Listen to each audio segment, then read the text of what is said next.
je travaille encore maintenant et j'ai travaillé énormément à travailler sur moi pour être présente à l'autre. Et je fais un parallèle avec le rôle de parent parce qu'il n'y a que de parents imparfaits.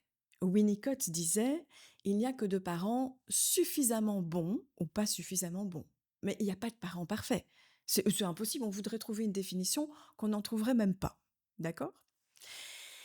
Mais pour être un parent suffisamment bon, à mon sens, la qualité première, c'est d'abord d'accepter que nous sommes imparfaits et que nous avons des ratés et que nous avons tous des jours avec et des jours sans. Et de ne pas prétendre être un parent qui a toujours raison. Moi, ça m'arrive souvent de dire, pardon à ma fille et même de lui dire: «Comment est-ce que je peux réparer maintenant? Parce que là, c'était maman qui était très énervée. Ça t'appartient pas ça. Là, vraiment, c'est moi qui j'ai pas su gérer. Donc, comment est-ce que je peux réparer ça?» Et du coup, bah, mes filles, elles me disent, comment je peux réparer ou bien ça leur permet aussi de sentir qu'elles peuvent faire des erreurs et que c'est pas pour ça qu'elles seront plus aimées. Mais quand on a des parents qui renvoient sans cesse à l'enfant, que c'est l'enfant qui exagère, qui est trop sensible, qui est pas assez, qui est trop, qui doit se remettre en question, qui exaspère, beh, l'enfant, il se construit une image de lui-même en se disant que c'est une sous-merde ou en disant qu'il est fou parce que c'est lui qui exagère et pourtant il ressent des choses qui sont en contradiction avec ce qu'on lui renvoie et ça colle pas et du coup ça crée une faille terrible, une déchirure et il s'adapte, il se suradapte, voyez? Et c'est ça la tragédie, c'est que je dis toujours le plus bel héritage qu'on peut faire aux enfants, c'est de travailler sur nous. Parce que si on prend soin de nos blessures, si nous sommes égoïstes, justement, un bon égoïsme, à prendre soin de nous-mêmes, à travailler à notre paix, à notre amour de nous, de la compassion, du non-jugement, enfin des attitudes de douceur, quoi, hein, d'observation et de responsabilité aussi, parce que c'est pas le tout de se brosser toujours dans le sens du poil. Il faut se dire, ok, mais là, j'ai peut-être fait une erreur, effectivement. Comment je peux transformer ma culpabilité en responsabilité aussi? C'est ça, être, grandir. On fait ça, on fait ce chemin-là, d'accord? On travaille là-dessus. C'est de la discipline, hein, je dis pas que c'est très séduisant, évidemment. On le fait, ça permet d'être plus présent à soi et du coup, qu'est-ce qui se passe? Avec l'autre, avec les autres, avec les enfants. Parce qu'on a tous besoin de reconnaissance, on a tous besoin d'affection, on est des êtres de lien. Mais si on le fait déjà, ce travail, ben on devient moins des gouffres affectifs et du coup, ben, quand l'autre, l'enfant, notre enfant en l'occurrence, se met en colère, on va moins en faire une histoire personnelle et du coup, ben on va pas le faire payer à l'enfant ça. Parce que les enfants qui se mettent en colère, qui sont pas contents, c'est plutôt sain, hein. Je veux dire, c'est normal, c'est un enfant, il gère pas encore ses pulsions. Un enfant, ça vient au monde, c'est pas en bonne santé mentale. Il faut qu'ils apprennent à s'humaniser, c'est-à-dire qu'il faut qu'ils apprennent qu'on peut pas taper, on peut pas mordre, on peut pas crier, à outrance tout le temps, monter sur la table et cetera. Donc il faut qu'ils apprennent des limites. Il faut qu'ils apprennent les règles. C'est un enfant sans limite, ça va pas du tout. C'est angoissant et en plus, c'est pas du tout adapté à la société, à la communauté, quoi. Les limites, c'est hyper important. Bon, l'amour est hyper important, les limites sont hyper importantes. Bon. Bien sûr, et ça m'est arrivé aussi, d'accord, exténuer, le travail, on rentre à la maison, c'est le bordel, l'enfant est fatigué aussi et vous dites: «Ah mais c'est pas vrai, bon je sais pas moi, hein, vous allez sortir un truc à votre enfant, vous êtes exténué, vous allez crier dessus». Donc être présent à soi, ça permet d'être plus présent à son enfant, tout simplement parce qu'on n'est plus le gouffre affectif qui demande d'être rassuré par son enfant, qui sait pas supporter la colère de son enfant. Et quand on est en relation avec les autres, bah, c'est pareil. C'est-à-dire que à partir du moment où j'ai moins d'attentes de reconnaissance, j'ai moins d'attentes affectives de la part de l'autre, eh ben, quand je vais être en présence avec l'autre, je vais moins être là pour demander quelque chose à l'autre et je vais plus être là avec l'autre dans ces différences aussi qui peuvent ne pas me convenir, mais ça va, c'est OK, vous voyez? Et donc ça devient toxique à mon sens quand il y a une personne qui, pas par méchanceté nécessairement, mais qui est tellement fragile au niveau de l'amour de soi, au niveau du narcissisme, hein, qui est tellement fragile, qui peut pas tolérer la différence de l'autre, parce que ça le met en danger. C'est comme s'il fallait qu'il y ait une pensée unique. L'autre est pas d'accord avec moi, du coup, ça va pas. Comme s'il fallait qu'il y ait qu'une personne qui ait raison. Je ne peux pas accepter l'altérité, je peux pas accepter la différence parce que ça me met en danger moi. C'est comme s'il fallait qu'il y ait un gagnant et un perdant, voyez? On n'est pas dans une relation.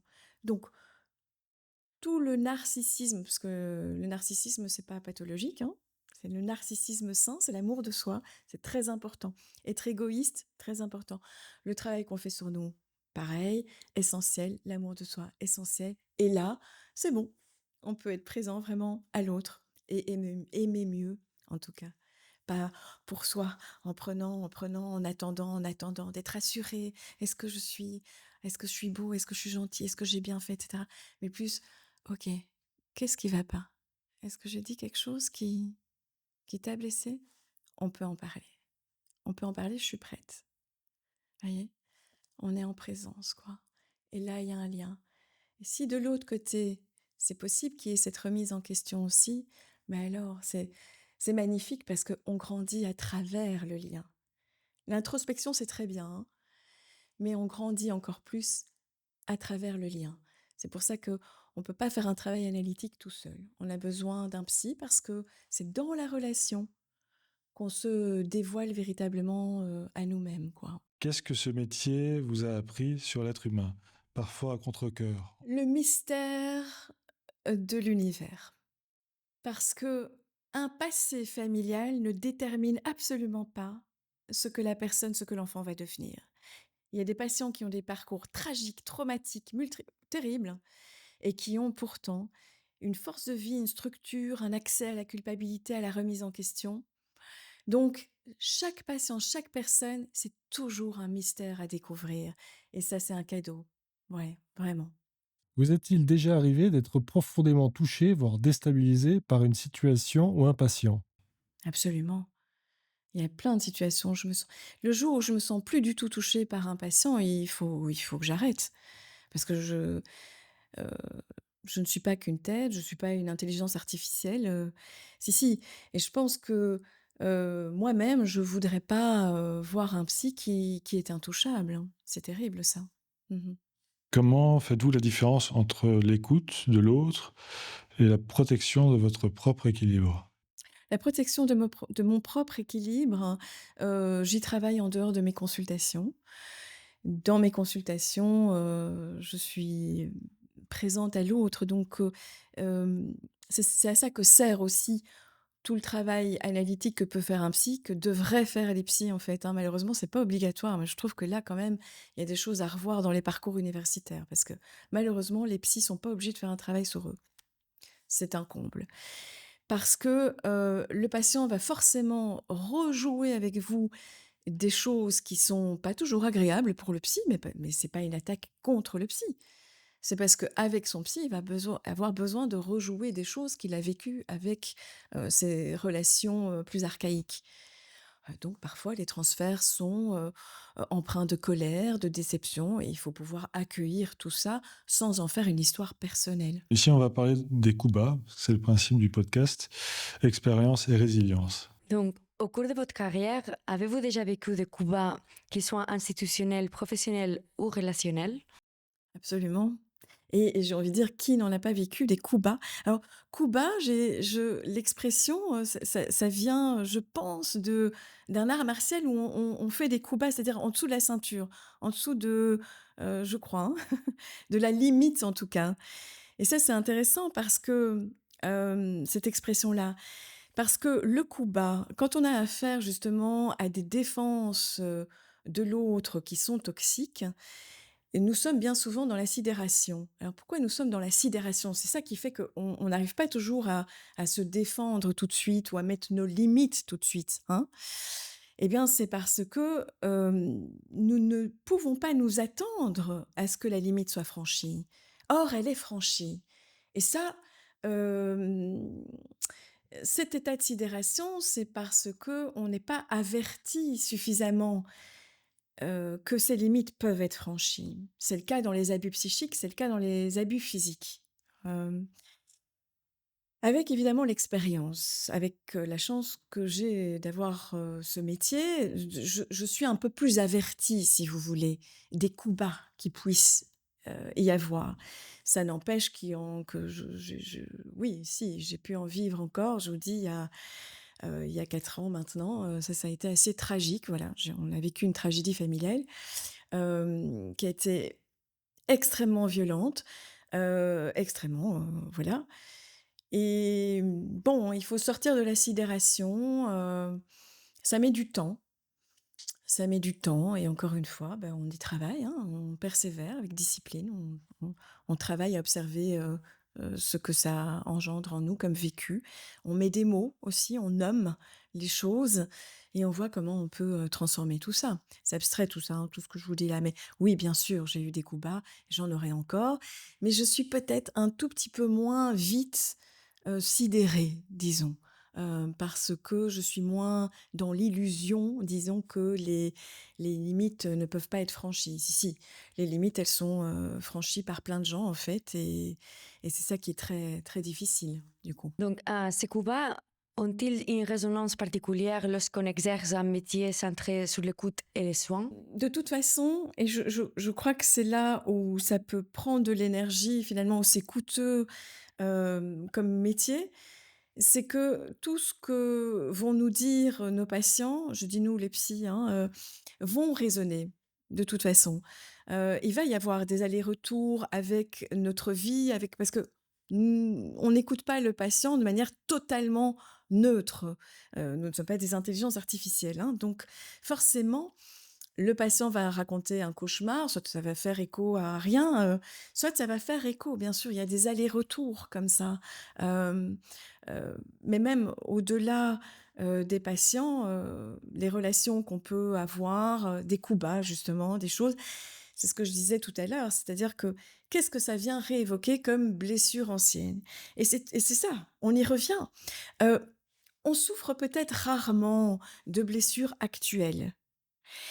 On souffre de blessures actuelles parce que ça vient réveiller des blessures qui n'ont pas encore été, heu, totalement reconnues de nous-mêmes, nommées, traduites, extirpées, dont on n'a pas pris soin suffisamment. Donc, pour travailler à ma paix intérieure, mais qu'est-ce que je fais?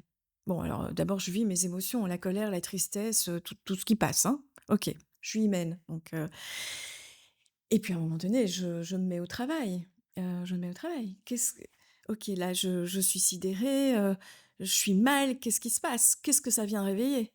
Quelles sont mes attentes d'enfant, moi, d'enfant? Heu, où est-ce que mon enfant souffre encore? Où est-ce que je suis pas encore OK? Parce que vous savez, quand on est dans des relations toxiques, par exemple, si on vous dit, «Toi, tu es une voleuse d'argent». Mais si vous savez pertinemment que vous avez jamais volé d'argent de votre vie, hein, ça va moins vous toucher, hein, que si on vous dit: «Toi, t'en as pas fait assez pour moi.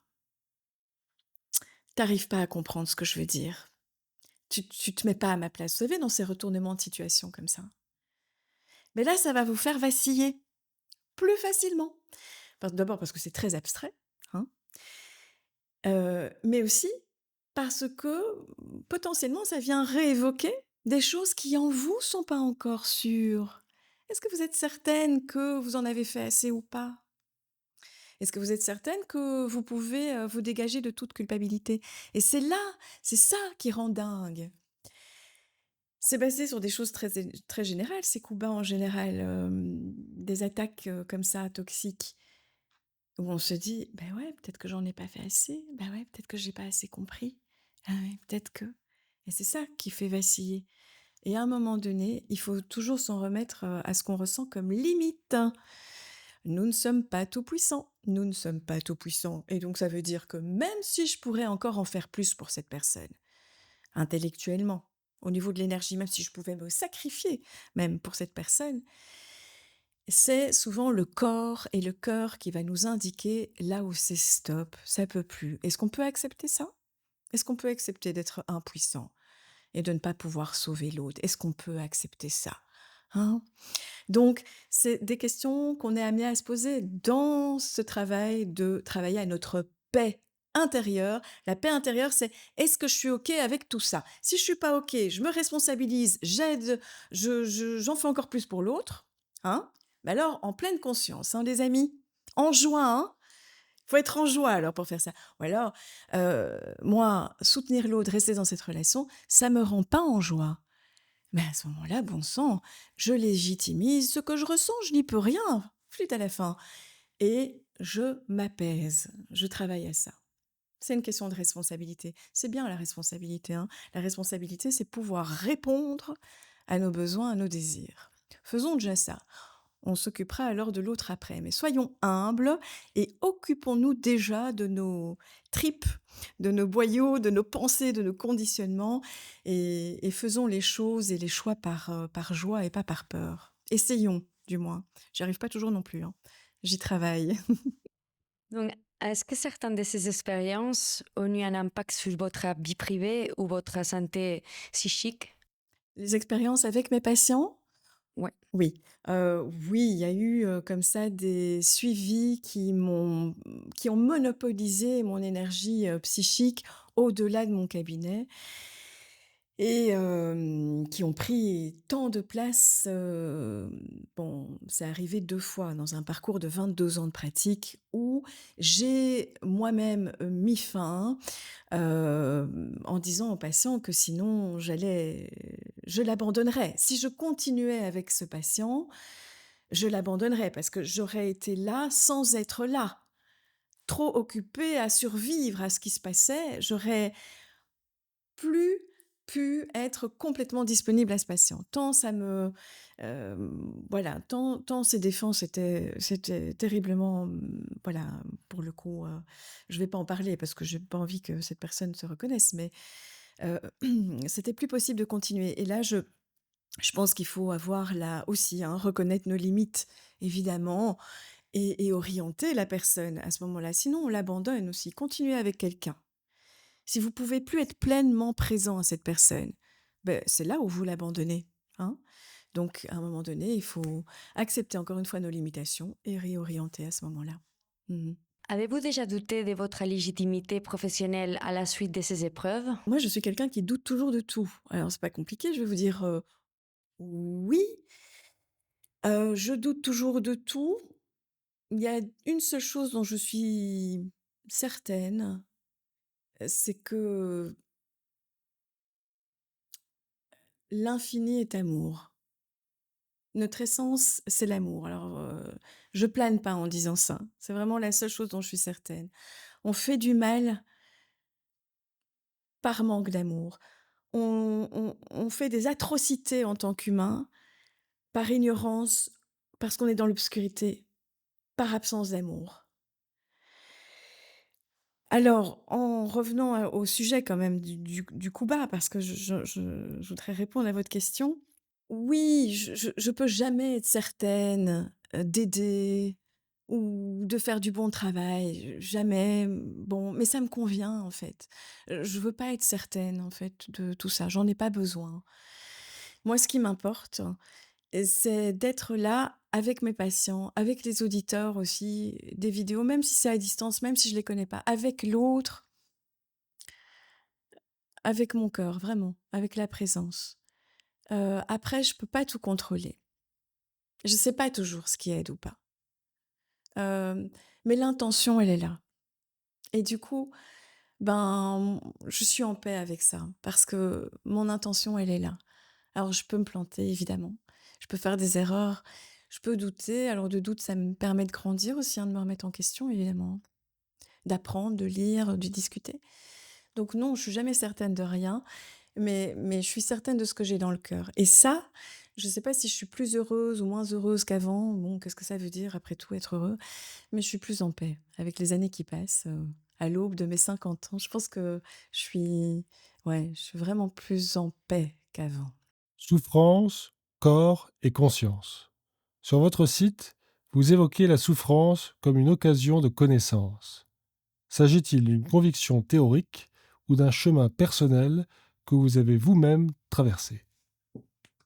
Quand je partage des choses, que ce soit dans les vidéos, que ce soit dans mon livre, que ce soit, dans mes consultations, c'est rarement purement théorique. Il y a le savoir et il y a la connaissance. Moi, j'essaye en tout cas de vous partager au mieux, avec indélicatesse parfois aussi, mes connaissances. C'est-à-dire, pas ce que je sais, mais ce qu'il y a avec mes expériences de souffrance, de travail aussi, ce qui a donné lieu à des connaissances. OK? Alors je vais vous dire pourquoi je parle pas théoriquement. Parce que justement, je doute de tout. Donc, si je vous partage des choses théoriques, j'ai trop peur de le regretter après et de me dire: «Oh là là, pourquoi j'ai dit ça alors qu'en fait, je viens de lire autre chose» et c'est enfin voilà. Bon, surtout moi qui suis déjà fort dans ma tête et que ça bouge beaucoup ce que je pense, voilà. Mais si je vous partage quelque chose qui vient de mon expérience, mais pas en vous le disant comme ça, vous savez rien de mon expérience personnelle, hein, mais parce que j'incarne, par, les émotions aussi qui se véhiculent. Après à vous de voir ce qui vous parle ou pas. Mais si ça vient du cœur, si ça vient de mes expériences, mêlé à un petit zeste aussi de théorie bien sûr, alors j'aurai pas de regrets. Alors j'aurai pas de regrets parce que j'ai partagé ce que je suis et j'ai pas partagé un savoir que je pourrais remettre en question dans 5 ans. Alors je serai plus la même tout à fait dans 5 ans non plus, mais on peut pas regretter ce qu'on a partagé avec son cœur et ça pour moi, c'est hyper important. Moi qui ai prôné longtemps, longtemps, longtemps l'élite intellectuelle et cetera, c'est très bien, c'est très, très bien aussi. Mais le cœur, c'est là où nous sommes unis. Et c'est là où les choses se véhiculent et passent, et c'est là où on peut trouver de l'espoir. Alors, je ne vais pas pour vous partager un truc qui vient de ma tête. Je ne crois pas que ça va véhiculer beaucoup de choses. Donc, quand je partage, je le fais avec intensité. Je suis quelqu'un d'intense. Et je le fais toujours à partir du cœur. J'essaye en tout cas. Est-ce que le corps exprime-t-il parfois ce que les mots ne parviennent pas à dire? Absolument. Est-ce que le corps exprime par moi Oui, le corps exprime beaucoup de choses. Heu, toutes les maladies chroniques, les migraines, les maux de ventre et cetera. Alors bien sûr, il faut toujours rechercher aussi une cause organique, il ne faudrait pas passer à côté mais de toute façon, quand on parle de maladies psychosomatiques, on dit: «Oui, mais c'est dans ta tête, c'est psychosomatique», hein, on peut entendre ça. Mais en quelque sorte, c'est toujours psychosomatique. Les 2 sont liés. Donc, si vous avez une maladie qui est, de base, d'origine organique, genre vous attrapez un virus. Pourquoi vous attrapez ce virus? Parce que votre système immunitaire est faible. Pourquoi est-ce qu'il est faible? Peut-être parce que vous avez eu des sidérations, des coups bas à répétition et que ça vous a affaibli. OK, c'est lié. Si vous avez, une autre maladie, un cancer, autre chose, alors le cancer, vous allez me dire: «Oui, mais c'est pas forcément psychologique». OK, mais ça va affecter votre appareil psychologique. Comment vous allez habiter avec ça? Avec cette épreuve? Comment vous allez traverser cette épreuve? Donc de toute façon, c'est toujours psychosoma, puisque c'est toujours lié entre l'esprit, les pensées, le corps, le cœur. Encore une fois, comment est-ce qu'on peut être présent à soi-même, travailler en soi-même pour que les différentes parties de soi soient davantage reliées, conscientes. Faisons équipe, hein, entre l'esprit, le corps et le cœur. Faisons équipe à l'intérieur de soi. Et comme ça, on a moins à se découper, à se dissocier, à mettre: «Oh non, ça je veux pas savoir, non, non». Oui, mais alors le corps, il est obligé de parler parce que du coup, de l'autre côté, comme c'est fermé, et ben du coup, le corps, il parle à la place de. Bon, essayons, mais c'est pas toujours possible parce que l'inconscient fait bien les choses et parfois il a besoin de dissocier. Il y a quelque chose que je remarque souvent quand on regarde des responsables politiques parler, ils font beaucoup de gestes avec les mains. Est-ce que ces gestes sont plutôt inconscients ou est-ce qu'ils viennent d'un besoin d'accompagner la parole? Parce qu'on voit aussi que certaines personnes sont très bloquées physiquement et que le fait de bouger les mains semble parfois permettre d'exprimer davantage de choses. Alors moi, je parle beaucoup avec les mains et les gestes. Alors, je viens de secouer votre micro. Méthode italienne, j'aime beaucoup, mais c'est inconscient, c'est mon corps qui danse avec mes mots, je pense.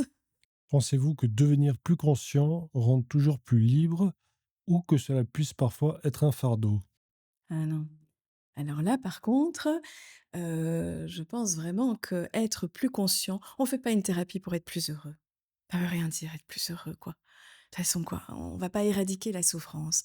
On va faire triompher la vie. Mais c'est quoi la vie? C'est notre énergie de vie. On peut avoir 90 ans et être avec une haute énergie de vie, et on peut avoir 20 ans et être avec une toute basse énergie de vie. Donc oui, on fait une thérapie, on fait un suivi analytique pour être plus conscient. Et quand on est plus conscient, quand les parties de soi, le corps, l'esprit, le cœur, ce qui nous est inconscient, etc., peuvent s'interrelier, quand on est plus conscient, quand on est plus présent, ben à ce moment-là, on se connaît, connaissance, on se connaît mieux pour pouvoir faire les bons choix. Mais des choix quoi? Mais des choix qui respectent nos limites, nos besoins, nos désirs. Donc, vraiment tout chemin qu'on peut faire, peu importe les approches, tout chemin qu'on peut faire, c'est toujours des chemins de libération pour être plus libre et responsable. Responsable, voilà. Pas pour être plus heureux. Mais forcément, quand on fait des choix en diapason avec nos besoins et nos désirs, ça rend un peu plus heureux quand même, hein. Tout à l'heure, tu parlais de croyances et de science et de sens. Eh bien, je vais laisser la parole à Sylvia. Vous, situez-vous davantage du côté de la croyance, de la spiritualité ou de la science? Où pensez-vous que ces dimensions peuvent se nourrir mutuellement? Très belle question. Moi, je me situe davantage au niveau de la foi, qui est encore très différente de la croyance. Allez, compliquons les choses. Pas pour le plaisir de compliquer, mais vraiment, c'est différent. Hem, la croyance, c'est ce qu'on croit. Alors ça peut changer, n'est-ce pas? Ça peut changer. Moi, je vais croire quelque chose aujourd'hui, je vais lire des livres, je vais écouter des gens, ça va changer. Bon, c'est pas inutile, c'est pas mauvais, pas nécessairement. Bon, parce que quand j'entends parfois: «Oui, il faut éliminer toutes les croyances, tout», mais c'est impossible d'éliminer toutes les croyances. Je veux dire, ne pas croire en quelque chose, c'est encore croire en quelque chose, on est bien d'accord? Enfin, ça me paraît logique, quoi. Donc on a toujours des croyances, on a toujours des croyances. L'idée, c'est de les observer. Les certitudes, c'est plus embêtant. C'est les certitudes qui sont embêtantes, parce que là, ça fige, ça rigidifie, et du coup, on n'accepte pas l'altérité, hein, c'est la pensée unique, hein. Bon, les croyances, c'est une chose, ça bouge. Et puis, il y a l'intellectualisation qui peut nourrir, déconstruire les croyances, les bouger, les mobiliser, etc. Et puis, il y a la foi. Alors, la foi, c'est à travers l'expérience intime du cœur. Les souffrances sont une voie royale, hein, vers la foi. Parce que quand on a tout perdu, quand on est dans des désespoirs profonds, des angoisses anéantissantes, ça m'est arrivé. Souvent, souvent. C'est là où j'ai pu vraiment toucher à quelque chose qui subsistait. C'était incroyable parce que je me souviens d'un moment comme ça. J'étais au milieu de ma psychanalyse d'ailleurs. Euh, un moment d'effondrement que je revivais. C'était la nuit d'ailleurs. J'étais seule la nuit. Tout se tout se dérobait. Un gouffre profond, les parois étaient lisses, j'arrivais à m'accrocher à rien. Vous savez, une espèce de mort psychique à laquelle on assiste soi-même, sa propre mort. Et je me suis laissée glisser, parce qu'il y avait plus rien à faire, il y avait rien.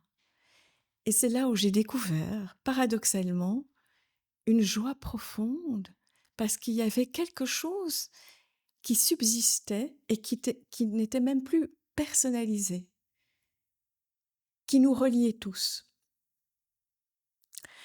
J'ai fait une autre expérience comme ça, très intime de foi profonde. Peut-être pas la raconter, comme ça là maintenant. Si des auditeurs, veulent, je peux un jour raconter. Mais la foi, c'est vraiment une expérience intime où on peut le sentir à travers la voix de la souffrance, mais aussi de la musique. Enfin moi, c'est un canal, immédiat, hein. La musique, c'est hem, l'amour bien sûr, mais la nature aussi, mais en tout cas, c'est une expérience intime de valeurs issues du cœur. Les valeurs issues du cœur, c'est pas les croyances, c'est autre chose. Par exemple, je vous partage une de mes valeurs, une valeur profonde qui bougera pas. Ça bouge pas, ça bouge moins les valeurs. Et ça vient pas du conditionnement familial, ça vient pas, ça vient vraiment du cœur. C'est pour ça que ça bouge pas. Si on me fait du mal, ça peut être jouissif de faire du mal à son tour ou de se réjouir un peu quand l'autre a mal à son tour parce que ça rétablit une forme d'illusion de justice, disons. On se dit: «Ah, ah, je vais être reconnu. Ah ben voilà, bien fait quoi». OK? Surtout quand c'est quelque chose qui a été terrible. Mmh? Terrible. C'est quelque chose que je ne ferai jamais, de faire du mal à mon tour, consciemment, hein, parce que parfois on fait du mal, on s'en rend pas compte. Parce que ça ne m'apporte aucune espèce de plus-value, en fait, pour ma paix intérieure, pour ma joie profonde. Oui, parfois on peut être dans la jouissance et se dire: mais la jouissance, c'est temporaire, hein». La jouissance, c'est avoir, un bouton blanc et se péter. Ça sert à rien, en fait, de péter le bouton blanc. Il pourrait très bien rester comme ça. Vous savez, les boutons qu'on c'est pas très, alléchant. Je suis désolée pour l'exemple, mais et bien souvent, on va quand même le percer, n'est-ce pas? Ça, c'est la jouissance. Le bonheur temporaire, je l'ai dit tout à l'heure, ça va dépendre de conditions extérieures. OK? Vous gagnez beaucoup d'argent, chouette, et puis votre ami vous annonce une mauvaise nouvelle, ah, voilà, bonheur temporaire. Jouissance, bonheur, foi, joie profonde. Je vous encourage, mais vraiment, je vous partage, mais j'aime bien encourager aussi. Quand il y a des choses qui nous rendent, allez, vous découvrez un chouette produit, vous avez envie de le partager, moi c'est pareil. Quand il y a quelque chose comme ça qui me procure une joie profonde, j'ai envie de la partager.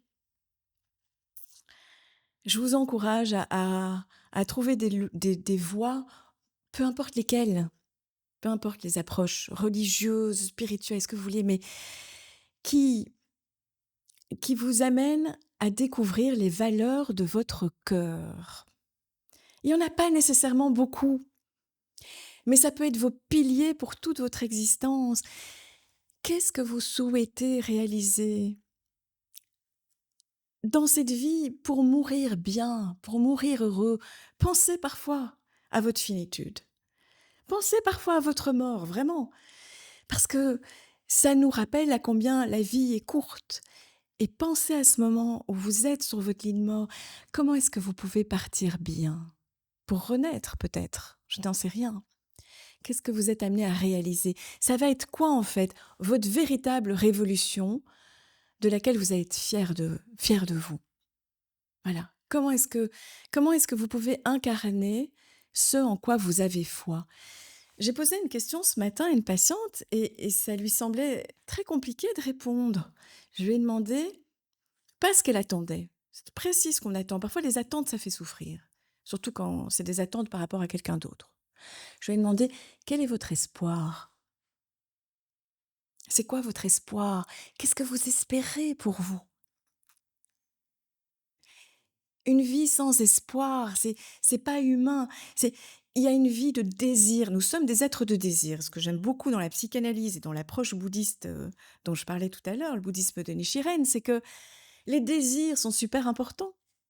Nous sommes des êtres de désir. On a besoin d'être mus par des choses qui poussent, des appels qui poussent à nous réaliser. Je parle pas de vocation. Parce qu'on pourrait dire, oh, parfois j'ai dû dire ça. Ah, la psycho, c'est vraiment une vocation. En fait, je me suis plantée, c'est pas une vocation. Parce que si demain, je suis sourde et muette, je suis pas dans la merde, hein, parce que je pourrais plus écouter les patients, je pourrais plus les voir, je serais quoi? Et alors, je serais quoi? Ma profession ne peut pas être ma vocation. Si j'étais sourde, muette, que je peux plus parler, tétraplégique, j'aurais encore une vocation, une mission, être, vivre. Alors, avec votre singularité, parce que vous êtes chacun et chacune unique, nous le sommes tous. Qu'est-ce que vous avez envie d'exister? Comment vous pouvez vous libérer de vos blessures en prenant soin d'abord du poison de la rage, de la rancune, de l'aigreur? Comment est-ce que vous pouvez reconnaître là où vous avez été victime pour ne plus être victime? Pas nécessairement dans les faits, mais dans votre transformation, dans votre responsabilité. Comment vous allez travailler à votre joie? profonde. Et alors, tous les tragédies terribles qui vont arriver, ça reste des tragédies. Ça reste des choses. Moi, il y a 4 ans, j'étais vraiment. C'est terrible, voilà, ce qui est arrivé. Mais il y a à ce moment-là, c'est plus une souffrance qui est vaine. C'est une souffrance qui devient l'occasion d'être victorieux, d'y mettre encore plus de vie, de vous lier encore plus à vous-même et aux autres. Aux autres aussi. Et quand ce sont des personnes qui sont pas capables de recevoir cet amour, parce qu'il y en a, alors rien ne leur sert de faire du mal. On peut prier pour ces personnes à distance, en ne les voyant même plus. On peut ne plus y penser aussi. Mais qu'est-ce qui va être le plus authentique pour vous? C'est un chemin d'authenticité. Ça sert à rien de se dire, moi je mets la colère de côté, j'ai atteint un certain niveau de méditation. Eh bien, attends, t'es dans un faux self ou c'est vrai là? Ok? On joue pas ici. C'est toi, en face de ton miroir. C'est ta joie, c'est ta paix. Toi, comment tu vas travailler à ça? Arrête, essaye pas de sauver les autres, essaye pas de convaincre. C'est toi. Comment tu vas faire ça? Bon, ça, c'est toutes des choses que je suis tellement reconnaissante d'avoir pu travailler avec mes amis bouddhistes aussi. On en parle beaucoup. Comment est-ce qu'on travaille à cette joie intérieure, à cette paix profonde? Voilà, humblement, j'espère vous avoir partagé ce que j'avais dans le cœur. Le coup bas le plus marquant de votre vie est-il venu de l'extérieur ou de vous-même? Ça vient de votre personnalité, votre vécu? C'est une très belle question aussi. Le coup bas, le pire de ma vie, de toute mon existence, est arrivé de l'extérieur parce que c'est pas arrivé à moi directement, c'est arrivé à ma fille. Et c'est la pire chose qui ait pu arriver. Ensuite, des coups bas qui viennent de l'intérieur, je crois que c'est une question à laquelle je pourrais réfléchir. Je crois que les coups bas de l'intérieur, ça peut être une culpabilité mal placée. Parfois, moi je me suis souvent sentie coupable hein, dans mon existence. Ouh là là, coupable de ne pas avoir pu sauver mes parents, coupable de ne pas avoir assez fait, coupable de plein de fois. Mais finalement, c'est parce que j'étais encore dans l'illusion d'une toute-puissance. Enfin, je veux dire, j'ai pas, le pouvoir, de sauver qui que ce soit, voyez? Donc parfois la culpabilité, c'est une colère qu'on n'arrive pas à envoyer à l'autre. Quand quelqu'un meurt, par exemple, c'est compliqué d'en vouloir à la personne qui est morte.